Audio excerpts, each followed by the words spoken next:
닥터스판 12회 시작하도록 하겠습니다. 네, 안녕하세요. 예, 안녕하세요. 안녕하세요. 네, 오늘은 좀 뜻깊은 날로 알고 있는데요. 21세기 코리아 연구소 설립 10주년이 되는 날입니다. 네, 이날을 맞아서 닥터스테판 12회를 시작하게 됐습니다. 네, 오늘 특별히 또 새로운 또 멤버가 좀 잠깐 영입이 됐는데요. 네, 안녕하세요. 안녕하세요. 네, 목소리 좋네. 오늘 정 실장님은 안 나오나요? 네, 정 실장님은 네, 또 바쁜 일이 있으셔가지고 예. 잠깐 자리를 비우시는 바람에 네. 우리 런던어 지난번 10일에 들어보니까 59분인가 그때 처음 나와. 네, 런던에 살지 않는 런던어. 네. 목소리 좋고. 네. 네. 나중에 그 실체를 알게 되면 이 닥터 스테판에 정말 어울리는 사람이라는 걸 네, 만천하가 알게 될 겁니다. 세상이 다. 세상이 다 알게 될 거야. 네, 정 실장님보다는 확실히 분량이 많을 것 같은. 예, 7월 3일 지금부터 딱 10년 전입니다. 예, 그 21세 코리아 연구소 지난 10년을 한마디로 총화하면 코리아와 운명을 함께한 10년 이렇게 할 수 있겠습니다. 감히 그렇게 얘기할 수 있을 만큼 우리 동료들이 고생을 참 많이 했는데요. 예, 10년이면 강산이 변한다고 하지 않습니까? 그 기간 동안을 하루같이 10년을 하루같이 우리 동료들이 수고 많이 했습니다. 저를 포함해서 연구원 9명으로 시작했어요. 근데 몇 달 만에 회원이 1000명이 넘었고요. 예. 그 회원들이 그 인터넷으로 가입을 했는데 요즘 그 회원 그 명단 해킹해서 공개되고 그러잖아요. 예. 그런 거 우려해가지고 없애버렸어요. 그래서 그 이후에 회원 수는 정확히 모릅니다. 근데 중요한 것은 그 우리가 했던 수많은 그 선전 사업들, 매체 사업들이 있는데 그 돈이 물 먹는 하마처럼 한정없이 들어갔어요.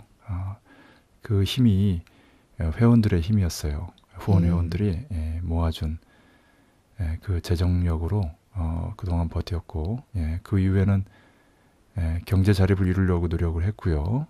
어느 정도 됐고요. 그 다음에 지금은 이제 국제연대 사업까지 확장을 했고 10년 전, 9년 전쯤 됩니다. 정확하게 얘기하면 그때 세웠던 목표인데 국제 포럼 그것을 이 파리에서 2번, 서울에서 2번 2010년 한번 쉬고 2008년, 2009년, 2011년, 2012년 이렇게 4번을 했지요. 올해도 합니다만은 10월 7일부터 11일까지입니다. 이제는 이렇게 팟캐스트 방송도 합니다. 예, 지나온 나날보다 앞으로 할 일이 더 많을 겁니다. 세계적으로 실업이 느는 게 대세인데 우리는 일이 갈수록 많아지니 그 걱정이 없습니다. 모든 이들이 넉넉한 보수를 받는 세상을 위해서 보수 없이 일하고 모든 이들의 저녁이 있는 삶을 위해서 저녁이 없이 일하고 모든 이들의 편안한 주말 휴가를 위해 주말 휴가 없이 일해온 우리 동료들 모든 이들에게 정의가 실현되기 위하여 모든 불의와 맞서 싸운 우리 동료들의 삶이 갈수록 밝게 빛날 것을 이 자리를 빌어서 확인하고 싶습니다. 감동적이잖아. 고맙습니다. 그 초반에 코리아 반도의 대전환기라는 논문집 발표하지 않으셨나요? 네, 그리고 뭐 베스트셀러도 있는 걸로 알고 있는데 철학 이야기, 역사 이야기라고. 이렇게 돌발적으로 역시 센스 있는 사람들이라 그 대전환기 그 자료집이 괜찮았어요. 처음에 그 8월 중순에 했던 그 토론회가 부족한 점이 많았어요. 이제 연구소 창립 한 달 만에 했는데 그걸 리허설로 해서 10월 달에 했던 그 연속 토론회 그때 발표했던 우리의 그 18개 논문하고 통일학연구소 한호소 소장의 논문 한 편 이렇게 해서 19편이 실려있는 그 자료집입니다. 그 자료집을 이제 발간해서 그대로 이 강연들이 많았어요. 그 뭐 전국을 뭐 100번을 돌았는지 200번을 돌았는지 업계를 평정하셨다고 수많은 그 대학, 뭐 노조, 농민의, 뭐 청년의 강연들을 많이 했는데 가만히 보니까 그 자료집을 소화하는 한 1년은 걸리겠더라고. 우리 그 활동가들이 그만큼 시간이 없어요. 이제 적은 역량 가지고 많은 일을 하다 보니까. 근데 내가 보기에는 술을 좀 줄이면 충분히 그 1년 이게 이제 한 달로 줄어들 것 같은데. 그래서 그 좀 여력이 좀 남아서 시작한 게 이제 출판, 네, 이제 매체 이런 거예요. 그래서 처음에 이제 철학 이야기, 역사 이야기는 기획에서 인쇄 나올 때까지 딱 2주 걸렸어요. 2주요?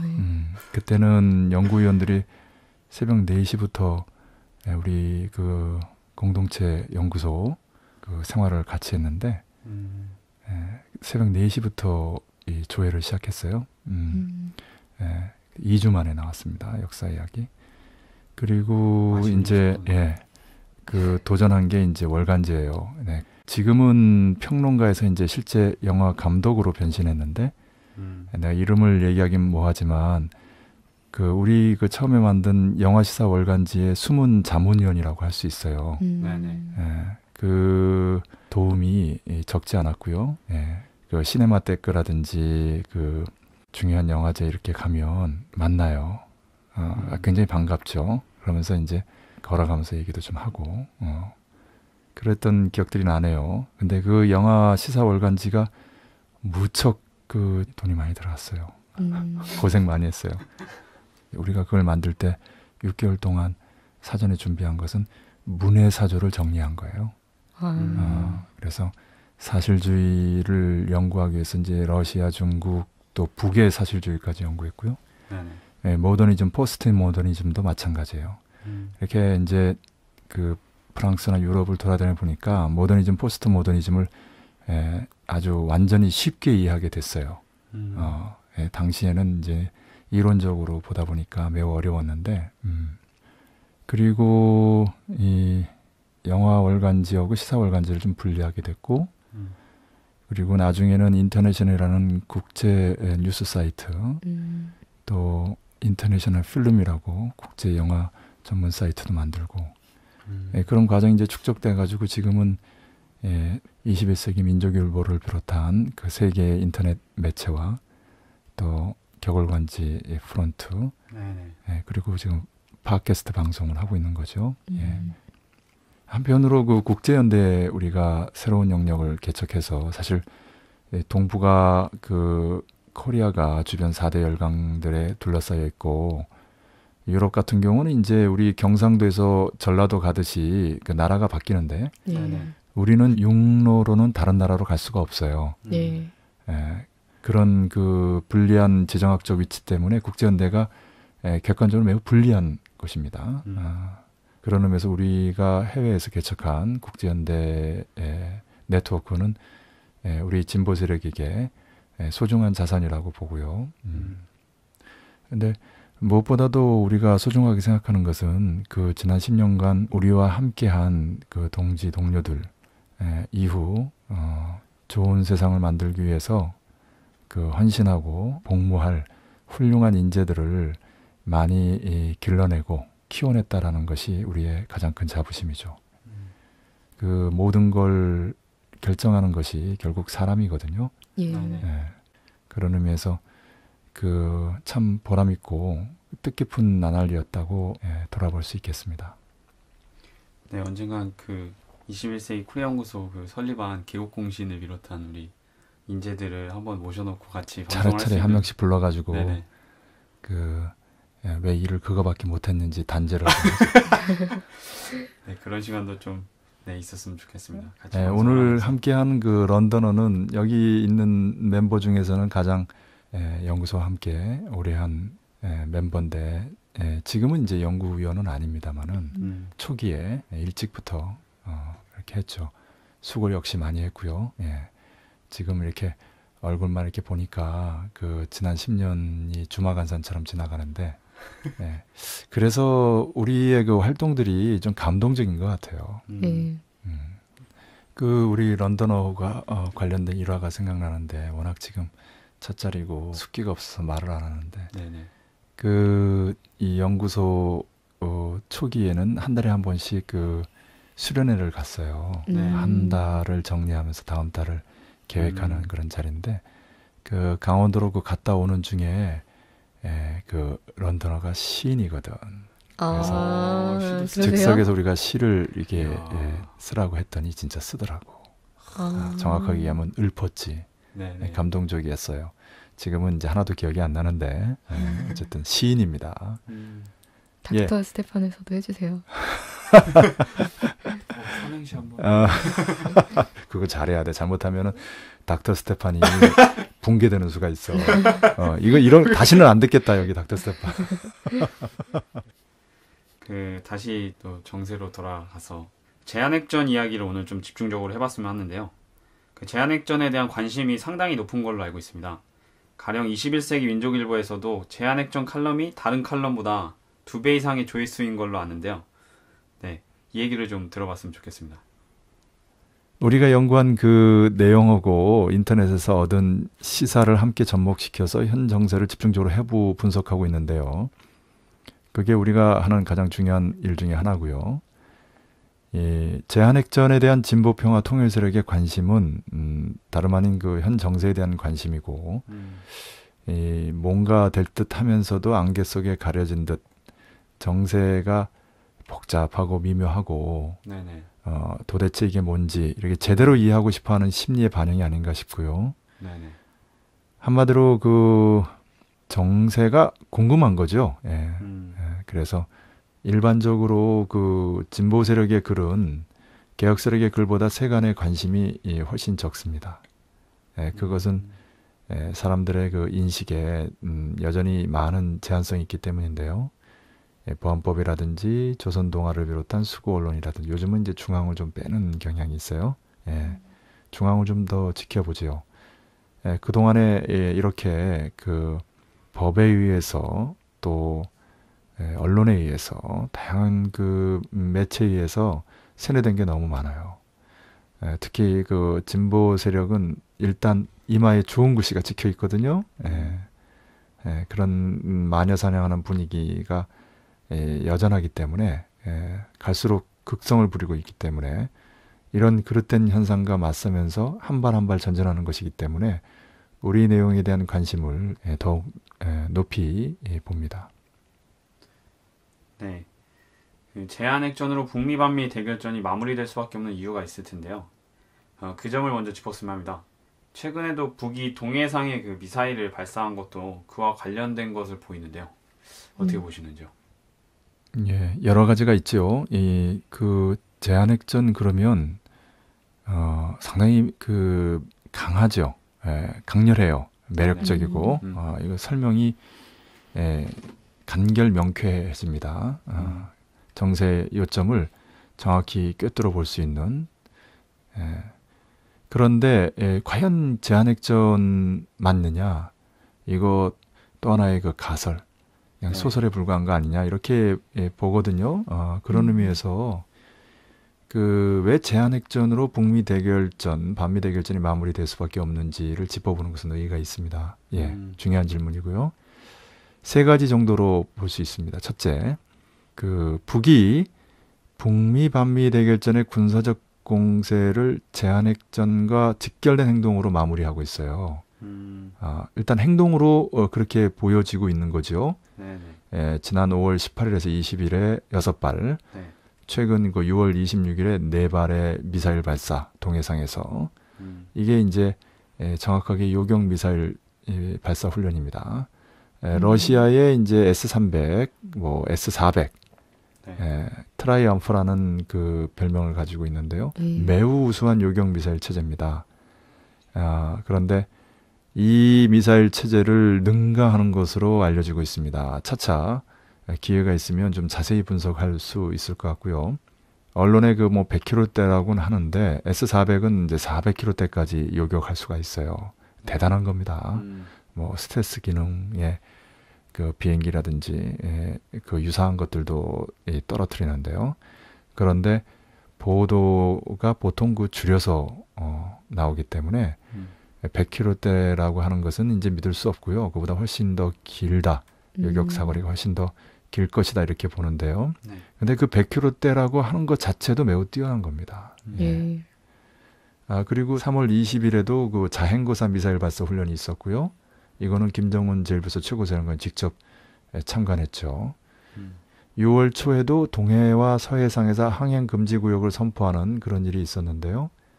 이제 중미 그 정상회담에 발맞춰서 서해상에서 그랬죠. 근데 요 실제로 발사했는지에 대한 보도는 확인되지 않고 있습니다. 그래서 요거는 이제 그 물음표로 놔두고 있는데 어쨌든 북미 반미 대결전의 절정 마무리 직전에 북이 한 군사적 공세는 모두 요격 미사일 발사 훈련이었다.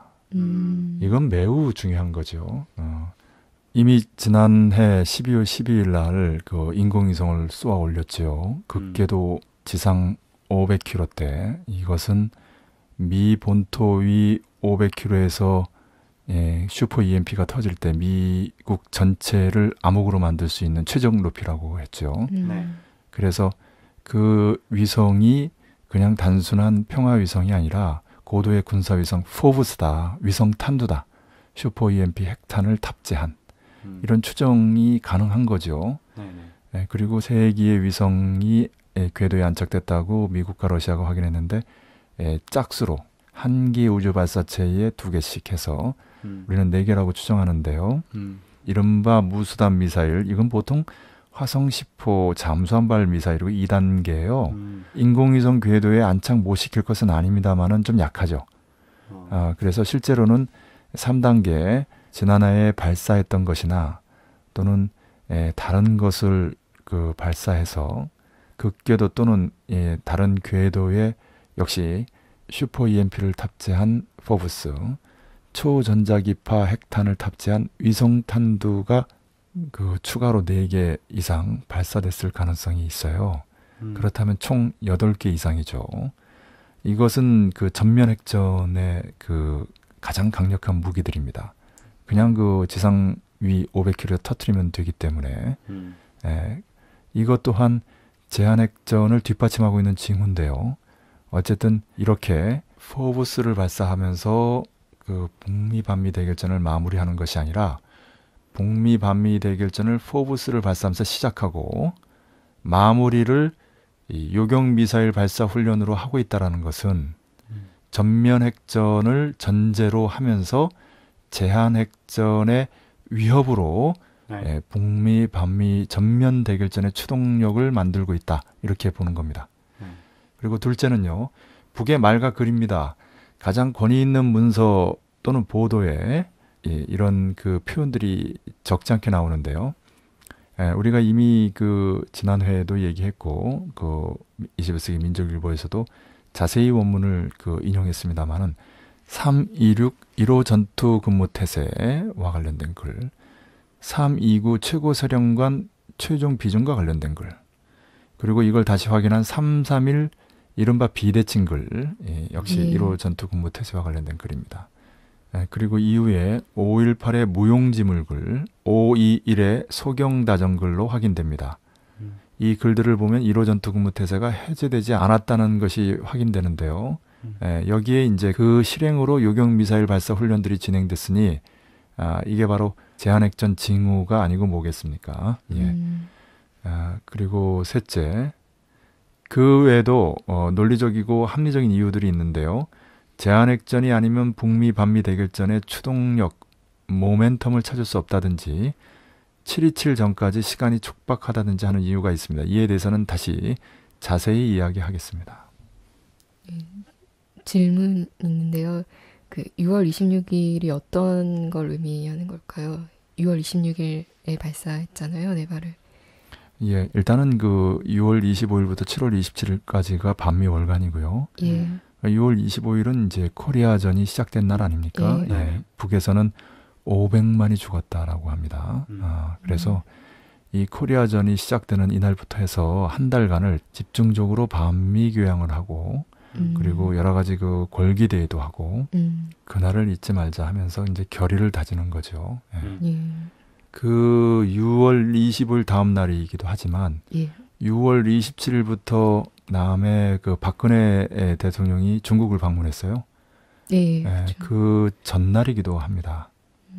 예, 그러니까 6월 26일은 6월 25일과 6월 27일 사이에 있죠. 예, 양쪽을 다 노리면서 미사일을 발사했다라고 할 수 있고요. 그리고 아무리 늦어도 6월 말까지는 미국이 중동, 특히 이스라엘 문제를 풀어야 되는데 잘 못 풀었어요. 그래서 케리가 그 브루나이에서 하는 아세안 지역안보 포럼에 참가하느라고 이제 그 중동을 잠시 떠나야 했어요. 그래서 이제 보좌관 2명을 남겨놓고 네. 그 일을 대신 진행하라고 이렇게 하고 왔는데 6월 26일은 그 포럼 직전이기도 합니다.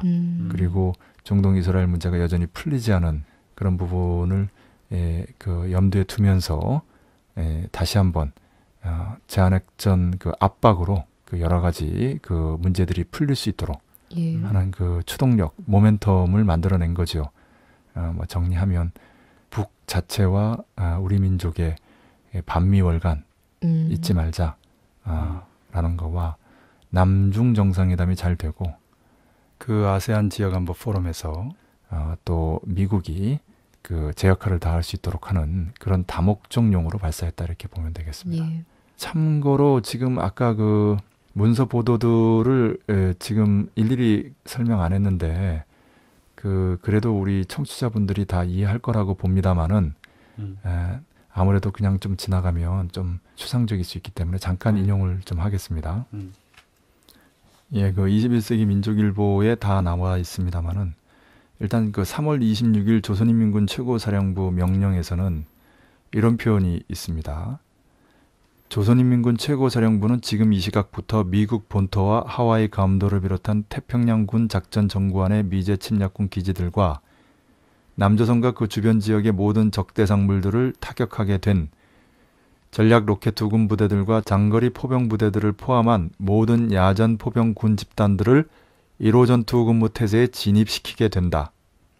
여기서 미국 본토는 이제 우리가 전면 핵전 이란이라고 얘기하는 거고요. 네. 예. 하와이 괌도를 비롯한 태평양군 작전 전구 안에 미제 침략군 기지들, 이것은 제한핵전 1.5안이라고 부르는 거고요. 네. 남조선과 그 주변 지역, 일본이죠. 오키나와라든지 예, 모든 적대상물들, 이거는 이제 통일대전 2안이라고 부르는 거죠. 남이 이제 통일대전에 해당하는 거고 그 주변이면 좀 다르겠습니다만은 여기에 이제 전략 로켓투군 부대들과 장거리 포병 부대들인데 장거리 포병 부대들은 통일대전 2안과 관련된 거고 전략 로켓투군 부대들이 이제 전면핵전 이란이나 제한핵전 1.5안과 관련된 거죠. 예.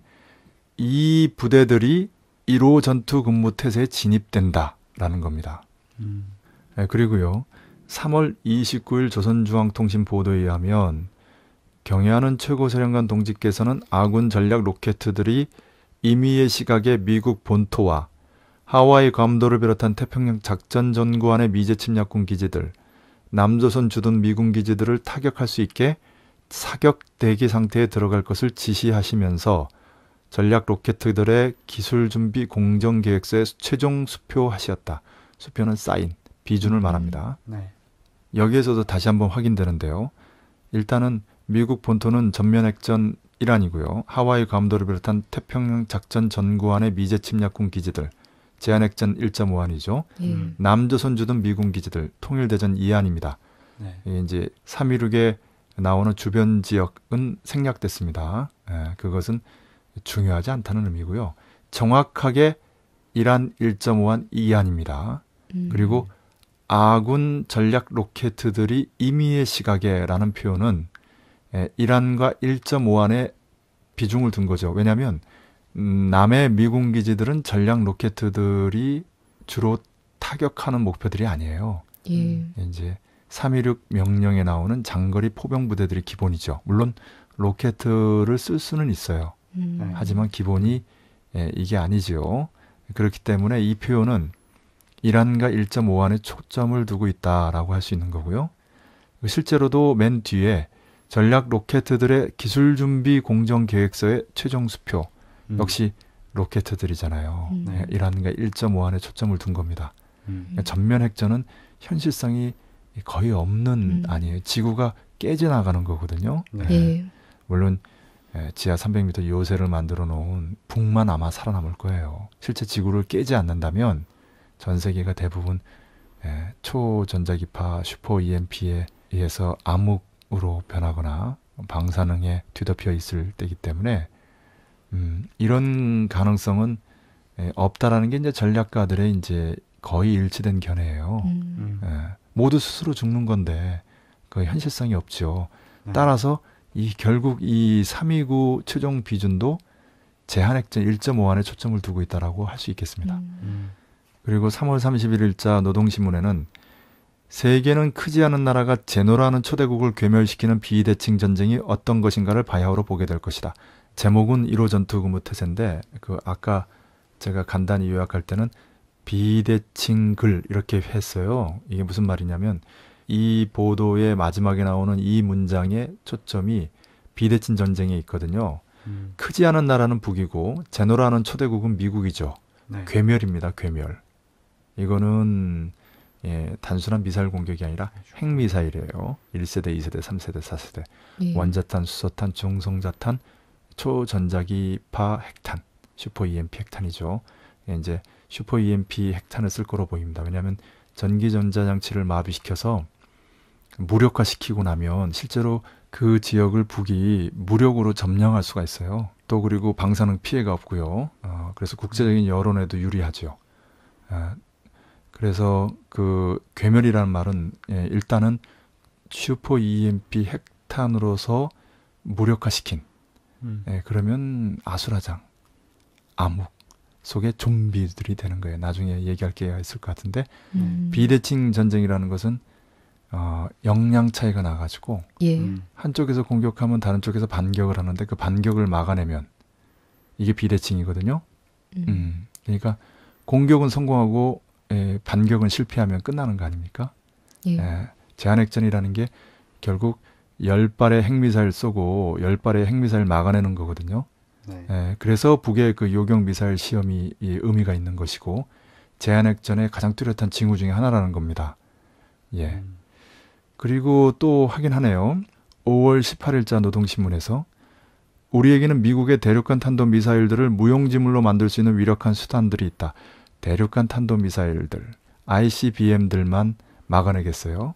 중거리 탄도 미사일들, IRBM들도 막아낼 수 있지요. 잠수함발 미사일들, SLBM들도 마찬가지입니다. 예. 사실 그래서 잠수함발 미사일들이 위력한 거예요.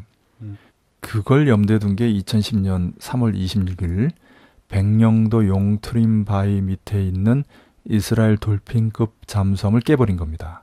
네. 이제 우리가 또 인터넷상에서 섬그늘이라고 표현하는데 그리고 이제 그해 11월 23일 연평도 전자 포격전이 있었죠. 전자전도 있었고 포격전도 있었는데 결국 이것은 무엇을 의미하냐면 여차하면 서해 5도를 점령하겠다는 것이고 또 그 뒤에 웅크리고 있는 잠수함들은 깨버리겠다는 거거든요.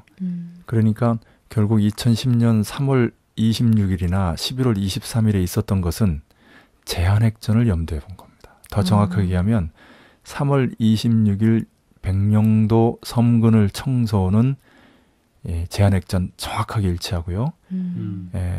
그 11월 23일 연평도 전자포격전은 제한핵전과 통일대전을 염두에 둔 겁니다. 이 서해 5도가 전략적으로 매우 중요하거든요. 거기서 잠수함이 핵미사일을 발사하게 될 경우에는 물론 북이 황해남도 곳곳에서 요격미사일 또는 자행 고사미사일로 대응하겠지만 쉽지 않아요. 그리고 평양이 가깝고 이 부분을 매우 주의하기 때문에 2010년에 사전에 정지 작업을 한 겁니다. 그러니 제한핵전이나 통일대전에 대한 준비는 몇 달 사이 또는 몇 년 사이 이루어진 게 아니고 몇십 년이 된 겁니다. 정확하게 얘기하면 지난 60년 동안 오직 이런 준비만 해왔다고 해도 과언이 아니에요. 그래서 북이 무서운 거죠. 예, 계속 보면요. 침략의 무리들이 내조국의 신성한 하늘과 땅, 바다를 0.001mm라도 침범한다면 지구상 그 어디에 있건 무자비한 불벼락 상상할 수 없는 강력한 타격을 가하여 침략의 본거지까지 초토화해버릴 것이다.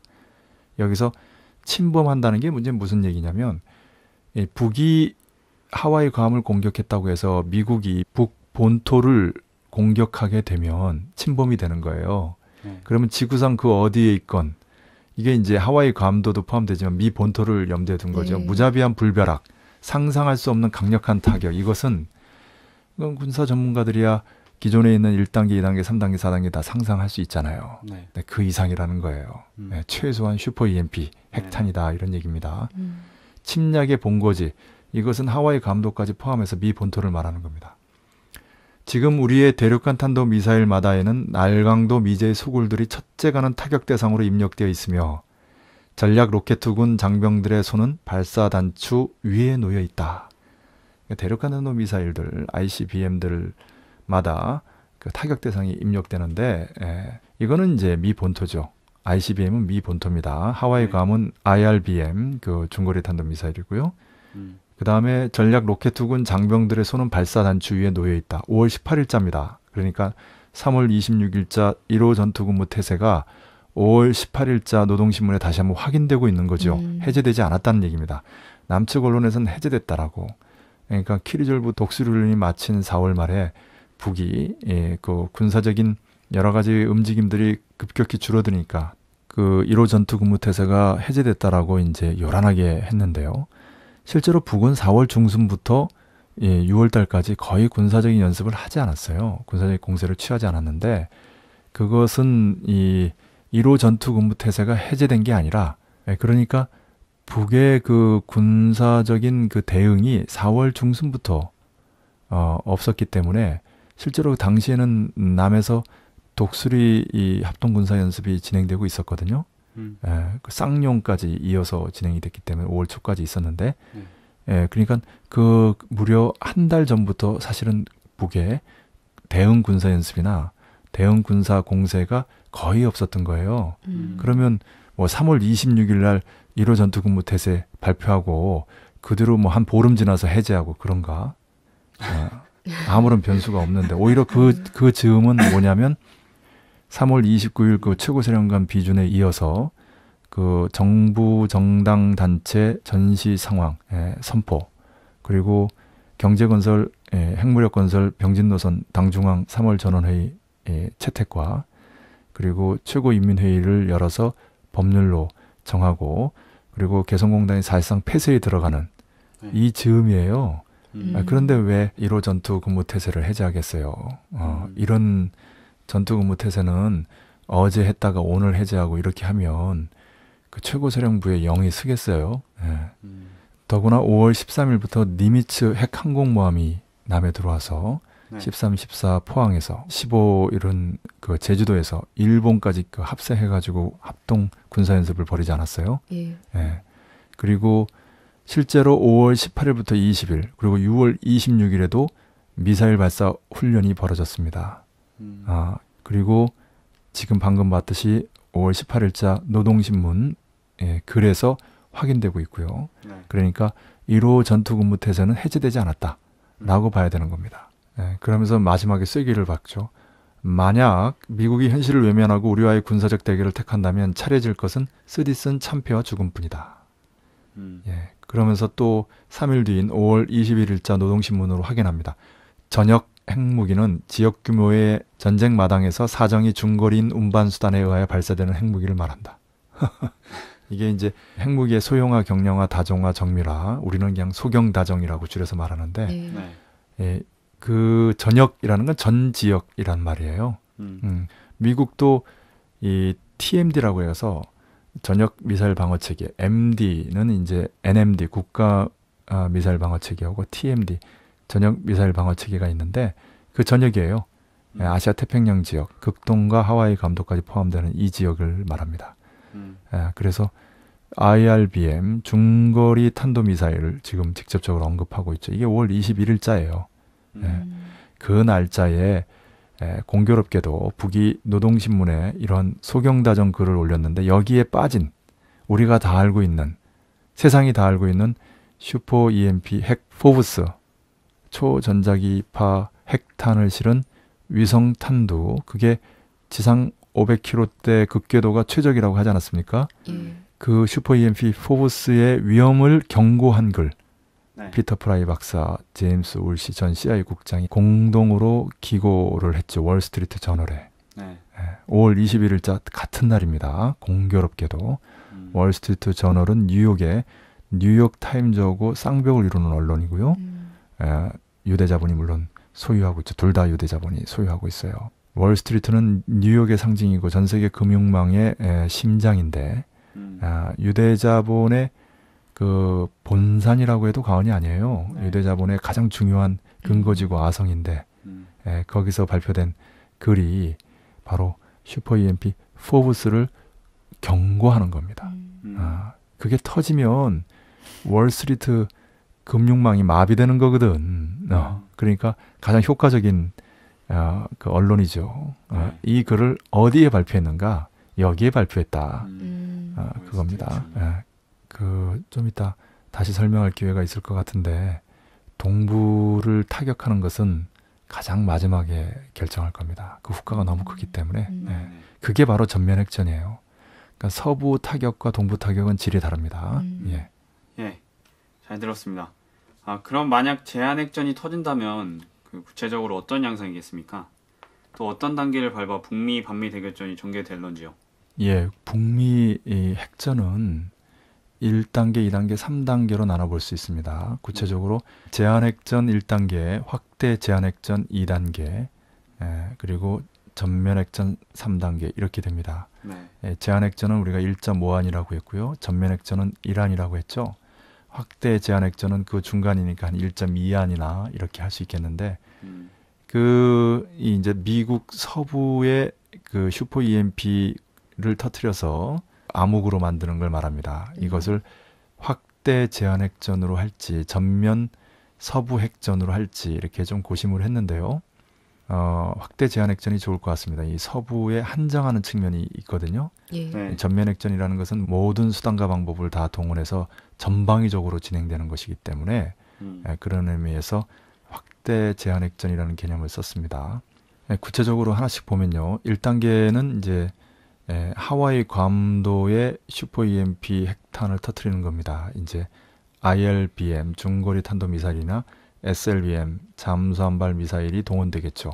네. 잠수함발 미사일이 동원될 가능성이 높습니다. 예. 그렇게 되면 이제 그 하와이 괌에 있는 군대는 좀비가 되는 거죠. 한마디로 얘기하면 이제 모든 전기 전자장치가 마비되고 그리고 이제 통신망, 교통망 뭐 등등 다 마비되니까 네. 이 군인들이 총밖에 갖고 있는 게 없어. 이제 재미나게 표현하면 화장실에 물이 안 내려가. 네. 이런 거 얘네들 못 참거든. 뭐 이제 여기저기 이제 군량미라든지 비축된 게 있긴 할 거예요. 네. 걱정되지. 그거 잘 배급해야 돼. 잘못하면 다 총칼 쥐고 있기 때문에 아수라장이라. 이제 불침번 쓰겠죠. 그것도 못 믿어.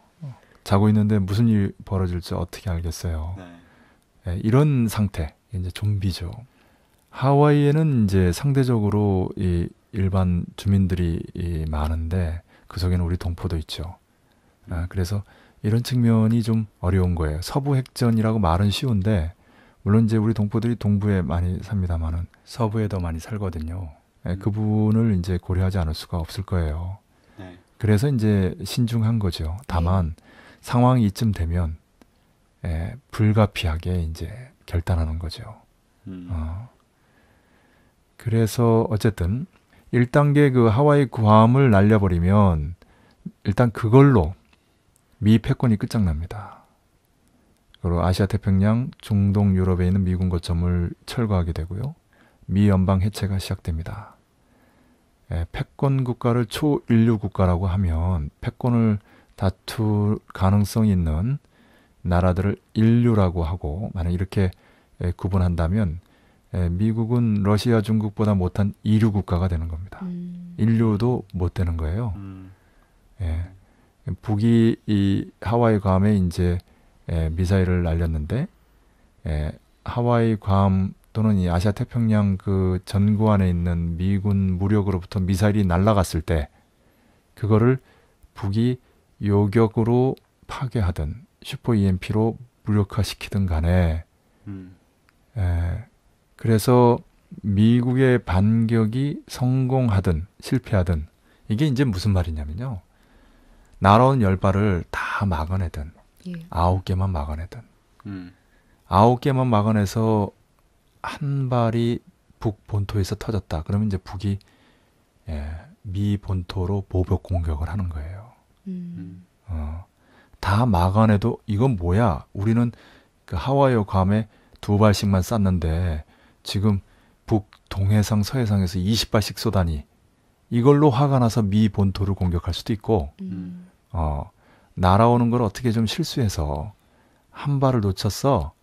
그래서 뭐 원산 정도에 떨어지든지 뭐 해주에 떨어지든지 거기가 대표적인 그 해군 기지들이거든요. 잠수함 기지들도 있다 이렇게 보는 거기 때문에 만약에 뭐 평양에 떨어졌으면 더 말할 것도 없어요.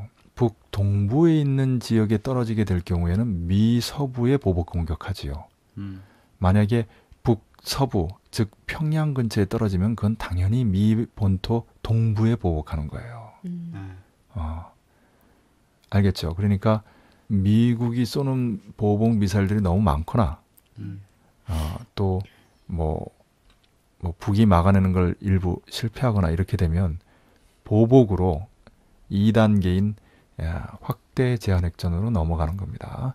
그렇게 되면 이제 미 본토 서부 주민들이 좀비가 되는 건데 여기는 이제 아까 하와이 괌하고 다르게 식량난, 금융 문제 이런 게 커요. 그러니까 뭐 전기 전자장치, 그러니까 밥도 해 먹을 수도 없고 화장실을 쓸 수도 없고 그 다음에 뭐 통신, 뭐 전화, 인터넷 다 끊어지고 자동차도 못 쓰는 거 아닙니까? 교통 마비된 거예요. 근데 금융망이 마비되니까 이제 돈을 꺼내 쓸 수가 없어요, 은행에서. 그리고 이 마트들을 터는 건데 서로 다들 총 갖고 있잖아요. 참 걱정됩니다. 그래서 이럴 경우에 그 미 동부는 미 서부에 그 식량을 대주고 그 다음에 여러 가지 그 전기 시설들을 복구해주고 그리고 치안을 유지하고 이거 최소한 몇십 년 걸려. 완전히 정리하려면 100년 걸릴걸. 그러니까 미 동부는 이럴 경우에 미 서부를 버립니다. 언제부터 미 동부 서부야. 미 연방이라는 게 역사가 수백 년도 안 되는데. 그래서 미 연방이 해체된 겁니다. 이 순간.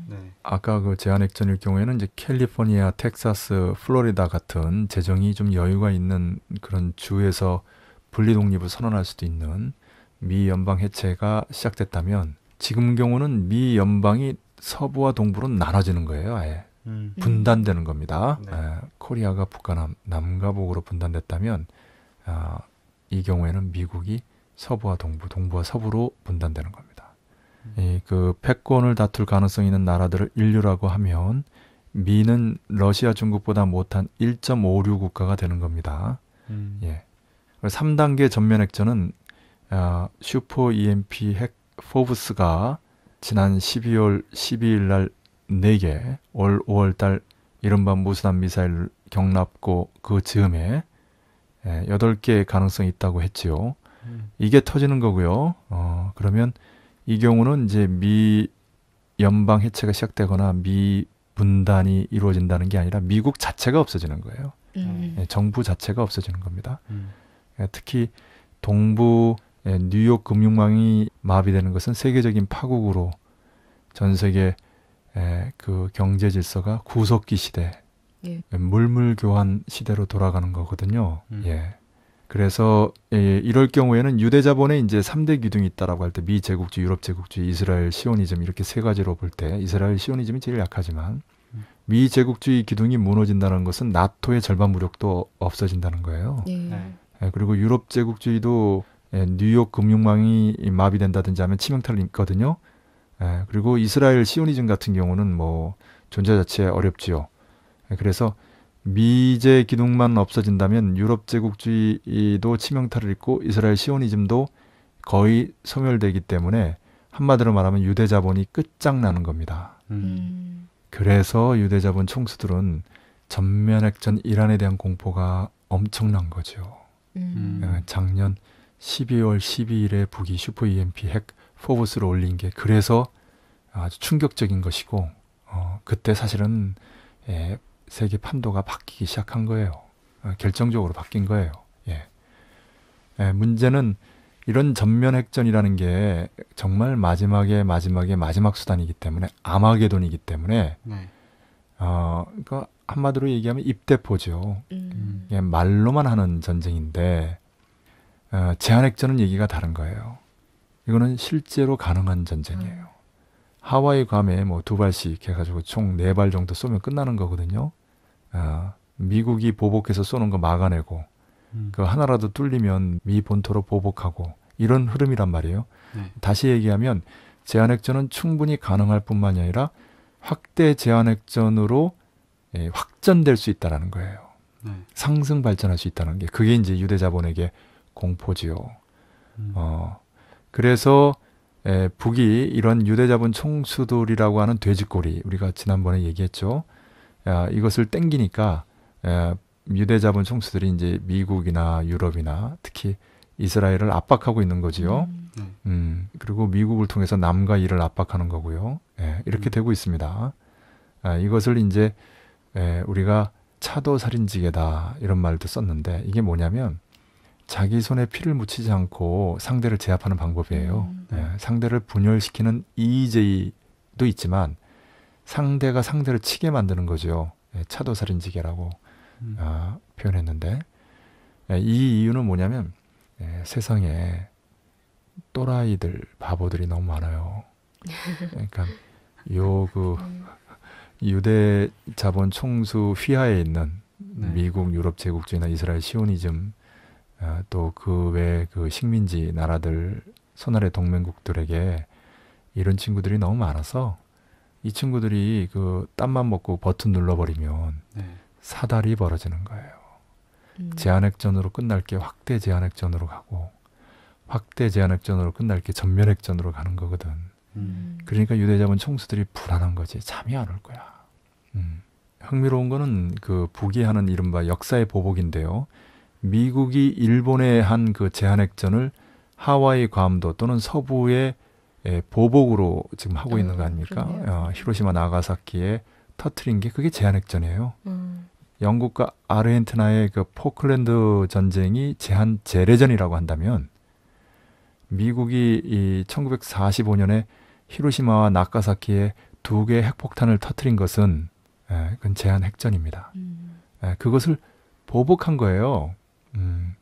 차이점은 미국은 엄청난 방사능 피해를 만들었지만 북은 방사능 피해 없이 군대를 철저히 무력화시키는 방법으로 간다는 거죠. 슈퍼 EMP 공격을 말하는 겁니다. 그리고 미국이 코리아를 북과 남 또는 남과 북으로 분단시킨 것에 대해서 미국을 서부와 동부 또는 동부와 서부로 분단시키는 거죠. 정말 무서워요. 이거 유대자본 총수 너무 잘 알고 이 미제국주의, 유럽 제국주의, 이스라엘 시오니즘의 핵심들도 이제는 웬만한 친구들은 다 알아요. 그래서 우리는 군사적 대결 국면이 통일 외교적 대화 국면으로 전환되는 것을 믿는 거예요. 그게 합리적인 결론이고 논리적인 귀결이고 상식적인 판단이에요. 근데 또라이 바보들이 너무 많어. 그리고 또 일 못하는 친구들 너무 많어. 또 인간들 사이에서는 의사소통도 잘 안 돼. 그래서 좀 빨리빨리 좀 진행이 돼야 되는데 안 돼가지고 6월 말까지 지금 그렇지 않아도 그 북이 최용의 특사가 5월 22일 날 중국 가가지고 거기 가서도 시진핑한테 귀띔해 준 거야. 우리가 어쩔 수 없다. 제한핵전 하는 수밖에 없다. 그러니까 시진핑이 조금만 참아달라. 내가 좀 이따가 미국 가는데 오바마 만나서 또 그 그 대통령이 중국 오는데 내가 박근혜 만나서 얘기 잘 해볼 테니까 한 달만 참으라고. 알았다. 그래서 중국의 건의를 받아들여 대화를 하겠다. 이게 이제 제한핵전을 6월이 아니고 조금 더 참아보겠다라는 얘기예요. 어차피 6월 25일부터 7월 27일까지 반미 월간이 있으니까 북에서는 한 번 더 해볼만 하지. 그래서 5월 22일이에요. 5월 22일 하루 전날이 뭐죠? 5월 21일 소경다정. 네. 예. 월스트리트. 아, 그렇지. 피터 프라이, 제임스 올시. 참 그 친구들 고생 많어. 그리고 이제 6월 6일 그 북남 남북 그 당국 회담 제2를 남에서 한 거를 수락한 거고 예. 그날. 그리고 6월 16일 날 이제 북미 고위급 회담 제안한 거죠. 이게 무서운 거예요. 이게 뭐냐면 북은 회담을 하려고 노력했다. 할 만큼 했다. 근데 된 게 하나도 없다. 그러니까 어쩔 수 없지 않느냐. 우린 7.27까지 무조건 해야 되는데 지난 60년간의 이 정전체제에 이거 평화체제로 바꾸지 않으면 8월 달에 또 을지포커스 합동 군사연습, 또 내년 3월 달, 4월 달 키리즈부 독수리 연습 매년 그럴 거 아니에요. 예. 그만큼 또 경제건설이 늦어지고 그래서 이번에는 끝장을 내겠다고 하고 시작한 거거든요. 북미 반미 대결전에 최종 결산을 보겠다. 전면 대결전이다. 이러면서 들어오는 거예요. 네.